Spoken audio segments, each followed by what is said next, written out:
গণভোটে হ্যাঁ ভোট মানে তত্ত্বাবধায়ক সরকার ও বিরোধী দল একসঙ্গে কাজ করবে।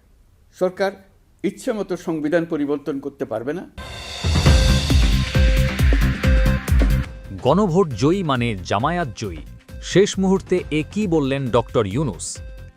বাংলাদেশের রাজনীতিতে এমন একটি ঘটনা ঘটে গেছে যা অনেকের কাছে এখনও পরিষ্কার নয়, কিন্তু যারা রাজনীতির গভীরে যেতে পারে তারা খুব ভালোই বুঝতে পারছে যে জুলাই সনদের উপর অনুষ্ঠিত গণভোটে হ্যাঁ ভোট জয়ী হওয়ার অর্থ আসলে জামায়াত এবং তাদের জোটের রাজনৈতিক বিজয়। এবং এই বিষয়টি সবচেয়ে ভালো বুঝতে পেরেছেন অন্তর্বর্তী সরকারের প্রধান উপদেষ্টা ডক্টর মোহাম্মদ ইউনূস। নির্বাচনের ঠিক আগে মুহূর্তে তিনি যে বক্তব্য দিয়েছেন এবং নির্বাচনের পরে যে মন্তব্য করেছেন তা বিশ্লেষণ করলে স্পষ্ট হয়ে যায় যে তিনি পুরোপুরি বুঝে গেছেন যে গণভোট জয়ী মানে জামায়াত জয়ী, এবং এই বিষয়টি নিয়ে তার মনে গভীর উদ্বেগ এবং হতাশা কাজ করছে। গণভোট অনুষ্ঠিত হয়েছে 12 ফেব্রুয়ারি বৃহস্পতিবার, এবং তার ঠিক 2 দিন আগে 10 ফেব্রুয়ারি মঙ্গলবার সন্ধ্যায় ডক্টর ইউনূস টেলিভিশনে সরাসরি জাতির উদ্দেশ্যে একটি ভাষণ দিয়েছিলেন, যেখানে তিনি অত্যন্ত আবেগপ্রবণভাবে জনগণের কাছে আবেদন জানিয়েছিলেন যে তারা যেন জুলাই সনদের পক্ষে হ্যাঁ ভোট দেয়। তার ভাষণের ভাষা এবং আবেগ দেখে মনে হচ্ছিল যে তিনি খুবই মরিয়া হয়ে পড়েছেন এবং যে কোনো মূল্যে জুলাই সনদ পাশ করাতে চান। তার এই মরিয়া প্রচেষ্টার পেছনে আসল কারণ কী ছিল সেটা এখন ধীরে ধীরে সবার কাছে পরিষ্কার হচ্ছে। ডক্টর ইউনূস তার ভাষণে বলেছিলেন যে জুলাই সনদ বাংলাদেশের জন্য অত্যন্ত গুরুত্বপূর্ণ, এবং এই সনদ যদি পাশ না হয় তাহলে দেশে আবার অগণতান্ত্রিক শাসন ফিরে আসবে এবং জনগণের অধিকার খর্ব হবে। তিনি বলেছিলেন যে এই সনদে যে সংস্কারগুলো প্রস্তাবিত হয়েছে তা দেশের গণতন্ত্রকে সুদৃঢ় করবে এবং ভবিষ্যতে কোনো একনায়কত্ব প্রতিষ্ঠিত হতে পারবে না। কিন্তু তার এই বক্তব্যের মধ্যে যে জিনিসটি লক্ষণীয় ছিল তা হলো তিনি বারবার বলছিলেন যে যদি না ভোট জেতে তাহলে দেশে আবার ফ্যাসিবাদ ফিরে আসবে এবং জুলাই বিপ্লবের চেতনা ধ্বংস হয়ে যাবে। তিনি এমনভাবে কথা বলছিলেন যেন না ভোট জয়ী হওয়া মানেই দেশের জন্য মহাবিপদ এবং হ্যাঁ ভোট জয়ী হওয়া মানেই দেশ রক্ষা পাওয়া। কিন্তু বাস্তবতা হলো ডক্টর ইউনূস খুব ভালোভাবেই জানতেন যে জুলাই সনদে যে বিধানগুলো রয়েছে, বিশেষ করে দ্বিকক্ষ বিশিষ্ট সংসদ, আনুপাতিক প্রতিনিধিত্ব ব্যবস্থা এবং শক্তিশালী স্থানীয় সরকার ব্যবস্থা, এই সবগুলো বিধান আসলে জামায়াত এবং তাদের জোটের জন্য অত্যন্ত সুবিধাজনক, এবং এই সনদ পাশ হলে জামায়াতের রাজনৈতিক ক্ষমতা বহুগুণ বৃদ্ধি পাবে। ডক্টর ইউনূস এবং তার সহযোগীরা, বিশেষ করে এনসিপির নাহিদ ইসলাম এবং হাসনাত আবদুল্লাহ, দীর্ঘদিন ধরে জুলাই সনদ প্রণয়নের কাজে জড়িত ছিলেন এবং তারা এই সনদের প্রতিটি ধারা সযত্নে তৈরি করেছিলেন। তারা মনে করেছিলেন যে এই সনদের মাধ্যমে তারা এমন একটি সাংবিধানিক কাঠামো তৈরি করতে পারবে যেখানে ঐতিহ্যবাহী বড় দল যেমন বিএনপি এবং আওয়ামী লীগের ক্ষমতা সীমিত হবে এবং নতুন শক্তি হিসেবে এনসিপি এবং তাদের সহযোগীরা উঠে আসবে। কিন্তু তারা একটি বিষয় হিসাবে ধরতে পারেনি, এবং সেটি হলো জামায়াত এই খেলায় অনেক বেশি দক্ষ এবং তারা জুলাই সনদের বিধানগুলো তাদের স্বার্থে কাজে লাগাতে পারবে। জামায়াতের রাজনৈতিক নেতৃত্ব, বিশেষভাবে আমির ডক্টর শফিকুর রহমান, খুব দ্রুত বুঝে গিয়েছিলেন যে জুলাই সনদ আসলে তাদের জন্য একটি সুবর্ণ সুযোগ, এবং তারা কৌশলগতভাবে এই সনদের পক্ষে অবস্থান নিয়েছিলেন। অন্যদিকে বিএনপি তাদের অদূরদর্শিতার কারণে এই সনদের বিরোধিতা করেছিল এবং তাদের সমর্থকদের না ভোট দিতে বলেছিল। এই পরিস্থিতিতে যখন গণভোট অনুষ্ঠিত হলো এবং জামায়াতের সমর্থকরা সংগঠিতভাবে হ্যাঁ ভোট দিল এবং বিএনপির সমর্থকরা না ভোট দিল, তখন ফলাফল এলো 68% হ্যাঁ এবং মাত্র 31% না। এই ফলাফল দেখে ডক্টর ইউনূস প্রথমে হয়তো খুশি হয়েছিলেন যে তার প্রিয় জুলাই সনদ পাশ হয়ে গেছে, কিন্তু খুব দ্রুতই তিনি বুঝতে পারলেন যে এই বিজয় আসলে তার বিজয় নয়, বরং এটি জামায়াতের বিজয়। নির্বাচনের পরের দিন 13 ফেব্রুয়ারি শুক্রবার ডক্টর ইউনূস একটি সংক্ষিপ্ত বিবৃতি দিয়েছেন, যেখানে তিনি গণভোটে অংশগ্রহণকারীদের ধন্যবাদ জানিয়েছেন এবং বলেছেন যে জনগণ সঠিক সিদ্ধান্ত নিয়েছে। কিন্তু তার বিবৃতির ভাষা এবং শব্দচয়ন দেখে মনে হচ্ছিল যে তিনি খুব একটা খুশি নন, বরং কিছুটা উদ্বিগ্ন এবং চিন্তিত। তিনি তার বিবৃতিতে বলেছেন যে এখন সবার উচিত এই সনদ বাস্তবায়নের জন্য একসাথে কাজ করা এবং দেশের উন্নয়নে মনোযোগ দেওয়া। কিন্তু যারা তার কাছের মানুষ এবং যারা তার সাথে নিয়মিত কাজ করে তারা জানিয়েছে যে ডক্টর ইউনূস নির্বাচনের ফলাফল দেখার পর খুবই হতাশ এবং বিমর্ষ হয়ে পড়েছেন। তিনি বুঝতে পেরেছেন যে জুলাই সনদ যে উদ্দেশ্যে তৈরি করা হয়েছিল সেই উদ্দেশ্য পূরণ হবে না, বরং এই সনদ এখন জামায়াতের হাতে একটি শক্তিশালী হাতিয়ার হয়ে উঠবে। ডক্টর ইউনূসের হতাশার কারণ বুঝতে হলে আমাদের দেখতে হবে জুলাই সনদ কিভাবে জামায়াতকে শক্তিশালী করবে। প্রথমত, জুলাই সনদে যে দ্বিকক্ষ বিশিষ্ট সংসদের বিধান রয়েছে তাতে একটি উচ্চকক্ষ থাকবে যেখানে পেশাজীবী সংগঠন এবং নাগরিক সমাজের প্রতিনিধিরা থাকবে। জামায়াত গত কয়েক দশক ধরে সারা দেশে বিভিন্ন পেশাজীবী সংগঠনের শক্তিশালী উপস্থিতি তৈরি করেছে এবং এই উচ্চকক্ষে তাদের প্রভাব থাকবে যা তাদের আইন প্রণয়ন এবং সরকারের সিদ্ধান্তে প্রভাব বিস্তারের সুযোগ দেবে। দ্বিতীয়ত, আনুপাতিক প্রতিনিধিত্ব ব্যবস্থায় জামায়াত যে ভোট পাবে তার ভিত্তিতে তারা সংসদে আসন পাবে এবং এটি তাদের শক্তি বৃদ্ধি করবে।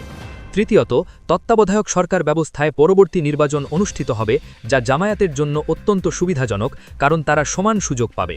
চতুর্থত, স্থানীয় সরকার ব্যবস্থা শক্তিশালী হলে জামায়াত সেখানে তাদের তৃণমূল সংগঠনের শক্তি কাজে লাগাতে পারবে। এবং সবচেয়ে গুরুত্বপূর্ণ যে বিষয়টি তা হল সংসদের স্পিকার পদ এখন জামায়াত জোটের হাতে আসার সম্ভাবনা রয়েছে, যা তাদের সংসদে অপরিসীম ক্ষমতা দেবে। এই সমস্ত বিষয় বিবেচনা করলে স্পষ্ট হয়ে যায় যে জুলাই সনদ পাশ হওয়ার অর্থ হল জামায়াত এখন বাংলাদেশের রাজনীতিতে একটি অত্যন্ত শক্তিশালী এবং প্রভাবশালী শক্তি হয়ে উঠবে। ডক্টর ইউনূস এবং এনসিপির নেতৃত্ব যখন জুলাই সনদ তৈরি করছিল তখন তারা মনে করেছিল যে এই সনদের মাধ্যমে তারা একটি নতুন রাজনৈতিক ব্যবস্থা তৈরি করতে পারবে, যেখানে তারা এবং তাদের মতাদর্শের মানুষেরা প্রভাব বিস্তার করতে পারবে। তারা চিন্তা করেছিল যে দ্বিকক্ষ বিশিষ্ট সংসদের উচ্চকক্ষে তারা তাদের বুদ্ধিজীবী এবং সুশীল সমাজের মানুষদের বসাতে পারবে এবং সেখান থেকে দেশ পরিচালনা করতে পারবে। কিন্তু তারা জামায়াতের সাংগঠনিক শক্তি এবং তৃণমূল পর্যায়ের বিস্তৃতি হিসাবে রাখেনি। জামায়াত শুধু একটি রাজনৈতিক দল নয়, বরং এটি একটি সুসংগঠিত আন্দোলন যার শিকড় সমাজের গভীরে প্রথিত। তাদের মেডিকেল ডাক্তার, ইঞ্জিনিয়ার, আইনজীবী, শিক্ষক এবং ব্যবসায়ী সংগঠনে শক্তিশালী উপস্থিতি রয়েছে এবং যখন উচ্চকক্ষ গঠিত হবে তখন এই সংগঠনগুলো থেকে যারা আসবে তাদের একটি উল্লেখযোগ্য অংশ হবে জামায়াতের সাথে সম্পর্কিত। এনসিপির যে কয়েকজন তরুণ নেতা রয়েছে তারা হয়তো সোশ্যাল মিডিয়ায় জনপ্রিয়, কিন্তু তাদের সাংগঠনিক শক্তি এবং তৃণমূল পর্যায়ের উপস্থিতি জামায়াতের তুলনায় খুবই সীমিত। তাই যখন জুলাই সনদ বাস্তবায়িত হবে তখন দেখা যাবে যে সবচেয়ে বেশি সুবিধা পাচ্ছে জামায়াত এবং এনসিপি তাদের প্রত্যাশা অনুযায়ী ফল পাচ্ছে না। ডক্টর ইউনূস এখন একটি কঠিন পরিস্থিতির মুখোমুখি, কারণ তিনি নিজেই জুলাই সনদের পক্ষে জোরালো প্রচারণা চালিয়েছেন এবং এখন এই সনদ পাশ হয়ে গেছে, কিন্তু এর ফলাফল তার প্রত্যাশিত ফলাফল নয়। তিনি চেয়েছিলেন যে জুলাই সনদের মাধ্যমে একটি প্রগতিশীল এবং সেকুলার রাজনৈতিক ব্যবস্থা প্রতিষ্ঠিত হোক, যেখানে ধর্মীয় রাজনীতির প্রভাব সীমিত থাকবে, কিন্তু বাস্তবে যা হচ্ছে তা হলো এই সনদের মাধ্যমে জামায়াত, যারা একটি ধর্মীয় রাজনৈতিক দল, তারা আরও শক্তিশালী হচ্ছে। এই বিষয়টি ডক্টর ইউনূসের জন্য একটি বিরাট আঘাত এবং তিনি এখন হয়তো বুঝতে পারছেন যে তিনি একটি কৌশলগত ভুল করেছেন। তার উচিত ছিল জুলাই সনদ প্রণয়নের সময় আরও বেশি সতর্ক থাকা এবং বিভিন্ন রাজনৈতিক দলের শক্তি এবং সাংগঠনিক সক্ষমতা বিবেচনা করা, কিন্তু তিনি এবং তার টিম মনে করেছিল যে তারা খুব চালাক এবং তারা একটি এমন সংবিধান তৈরি করেছে যা তাদের স্বার্থ রক্ষা করবে, কিন্তু বাস্তবে তারা এমন একটি কাঠামো তৈরি করেছে যা জামায়াতের স্বার্থ রক্ষা করছে। রাজনৈতিক বিশ্লেষকরা বলছেন যে ডক্টর ইউনূস এবং এনসিপির এই ভুল তাদের রাজনৈতিক ভবিষ্যতের জন্য ক্ষতিকর হতে পারে। একজন বিশ্লেষক বলেন যে ডক্টর ইউনূস একজন অত্যন্ত সফল অর্থনীতিবিদ এবং সমাজ সংস্কারক, কিন্তু তিনি একজন অভিজ্ঞ রাজনীতিবিদ নন এবং রাজনীতির জটিলতা এবং কৌশল তিনি পুরোপুরি বোঝেন না। তিনি মনে করেছিলেন যে একটি ভালো সংবিধান তৈরি করলেই সব সমস্যার সমাধান হয়ে যাবে, কিন্তু বাস্তবতা হল রাজনীতিতে সাংগঠনিক শক্তি এবং তৃণমূল পর্যায়ের উপস্থিতি সবচেয়ে গুরুত্বপূর্ণ এবং জামায়াত এই ক্ষেত্রে অনেক এগিয়ে। আরেকজন বিশ্লেষক মন্তব্য করেন যে এনসিপির তরুণ নেতারা খুব উৎসাহী এবং আদর্শবাদী, কিন্তু তারা রাজনীতির বাস্তবতা সম্পর্কে অবগত নন এবং তারা ভেবেছিল যে সোশ্যাল মিডিয়ায় জনপ্রিয়তা দিয়ে রাজনীতিতে সফল হওয়া যায়, কিন্তু বাস্তবে সংগঠন এবং তৃণমূল কাজ ছাড়া রাজনীতিতে টিকে থাকা যায় না এবং জামায়াত এই বিষয়ে মাস্টার। তৃতীয় একজন বিশ্লেষক বলেন যে জুলাই সনদ এখন একটি বাস্তবতা হয়ে গেছে এবং এটি পরিবর্তন করা খুব কঠিন হবে এবং আগামী কয়েক বছর এই সনদের আওতায় রাজনীতি পরিচালিত হবে এবং এই সময়ে জামায়াত তাদের অবস্থান আরও সুদৃঢ় করবে এবং ডক্টর ইউনূস এবং এনসিপি পিছিয়ে পড়বে। সোশ্যাল মিডিয়ায় এই বিষয় নিয়ে ব্যাপক আলোচনা হচ্ছে এবং অনেকে মজা করে বলছে যে ডক্টর ইউনূস নিজের পায়ে নিজে কুড়াল মেরেছেন এবং তিনি জামায়াতকে সাহায্য করার জন্য জুলাই সনদ তৈরি করেছেন। জামায়াতের সমর্থকরা খুশি হয়ে বলছে যে আল্লাহর ইচ্ছায় সবকিছু তাদের পক্ষে গেছে এবং যারা তাদের ক্ষতি করতে চেয়েছিল তারাই নিজেরা ক্ষতিগ্রস্ত হয়েছে। এনসিপির সমর্থকরা কিছুটা হতাশ এবং তারা বলছে যে তাদের নেতৃত্ব একটি ভুল সিদ্ধান্ত নিয়েছে এবং তারা জামায়াতের শক্তি কম মূল্যায়ন করেছে। বিএনপির সমর্থকরা বলছে যে তারা তো আগে থেকেই জুলাই সনদের বিরোধিতা করেছিল এবং তারা বুঝেছিল যে এই সনদ দেশের জন্য ভালো না এবং এখন তাদের কথা সত্য প্রমাণিত হচ্ছে। সাধারণ মানুষ যারা কোনো দলের সাথে সরাসরি সম্পর্কিত নয় তারা বিষয়টি নিয়ে বিভ্রান্ত এবং তারা বুঝতে পারছে না যে আসলে কি হচ্ছে এবং কার লাভ হচ্ছে। কিন্তু ধীরে ধীরে তারাও বুঝতে শুরু করছে যে গণভোট জয়ী হওয়ার অর্থ আসলে জামায়াতের শক্তি বৃদ্ধি এবং এটি বাংলাদেশের রাজনীতিতে একটি নতুন বাস্তবতা তৈরি করেছে। ডক্টর ইউনূস এখন যে পরিস্থিতির মুখোমুখি তা থেকে বের হওয়ার কোনো সহজ উপায় নেই।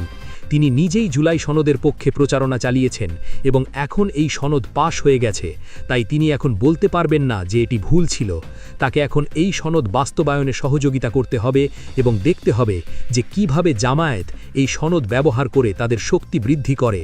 তিনি হয়তো ভেতরে ভেতরে খুব হতাশ এবং রাগান্বিত, কিন্তু তিনি প্রকাশ্যে তা দেখাতে পারবেন না, কারণ এতে তার নিজের ভাবমূর্তি ক্ষতিগ্রস্ত হবে। তার একমাত্র আশা হতে পারে যে হয়তো আগামী কয়েক বছরে পরিস্থিতি পরিবর্তন হবে এবং এনসিপি তাদের সাংগঠনিক শক্তি বৃদ্ধি করতে পারবে এবং জামায়াতের সাথে প্রতিদ্বন্দ্বিতা করতে পারবে, কিন্তু এটি একটি দীর্ঘমেয়াদী প্রক্রিয়া এবং এর মধ্যে জামায়াত তাদের অবস্থান আরও সুদৃঢ় করে ফেলবে। গণভোট জয়ী মানে জামায়াত জয়ী, এই বাস্তবতা এখন সবার কাছে পরিষ্কার হয়ে গেছে এবং ডক্টর ইউনূস শেষ মুহূর্তে যা বলেছিলেন তার গভীর অর্থ এখন সবাই বুঝতে পারছে এবং তিনি নিজেও বুঝতে পারছেন যে তার স্বপ্ন এবং পরিকল্পনা সফল হয়নি, বরং যাদের তিনি দুর্বল করতে চেয়েছিলেন তারাই এখন সবচেয়ে শক্তিশালী হয়ে উঠেছে।